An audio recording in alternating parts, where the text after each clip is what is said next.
વડોદરાની hit and રનની ઘટના જેમાં વધુ એક વિડીયો સામે આવ્યો છે। અકસ્માત બાદ આરોપી કુશ પટેલે કાર દોડાવી હોવાનો વિડીયો સામે આવ્યો।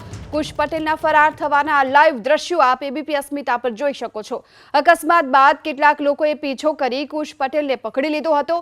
4 કિલોમીટર સુધી પીછો કરી લોકોએ કુશ પટેલને પકડ્યો હતો અને જે સમયે તેણે પૂરપાટ ઝડપે અકસ્માત બાદ કાર ચલાવી હતી તેનો લાઈવ વિડીયો પણ સામે આવ્યો છે। અકસ્માત બાદ કેટલાક લોકો તેનો પીછો કરતા જોવા મળ્યા હતા અને ત્યારબાદ આ વિડીયો સામે આવ્યો હતો। જો કે 4 કિલોમીટર સુધી કુશ પટેલે કાર હંકાવી ત્યારબાદ ત્યાંથી લોકોએ તેને ઝડપી લીધો હતો। વધુ વિગતો મેળવીએ સંવાદદાતા લોરેન્સ પરમાર આપણી સાથે જોડાઈ ચૂક્યા છે। લોરેન્સ, અકસ્માત બાદનો આ વધુ એક વિડીયો, શું અપડેટ?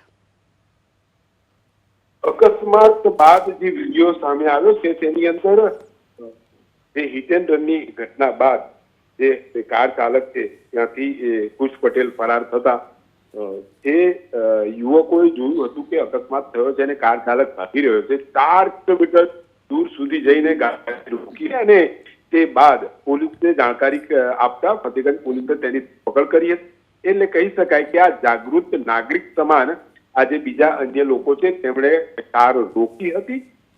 જે કાર ચાલક છે તેણે પણ સ્વીકાર્યું કે મારે ગાડી ઉભી રાખવાની હતી ને તેમને દવાખાને લઈ જવાના હતા। આ વાત સાંસદ રંજનબેન ભટ્ટે પણ સ્વીકારી છે। કુલ મળીને વાત કરીએ તો પટેલની ફતેગંજ પોલીસે ધરપકડ કરી હતી। તે બાદ તે જામીન પર છુટકારો છે।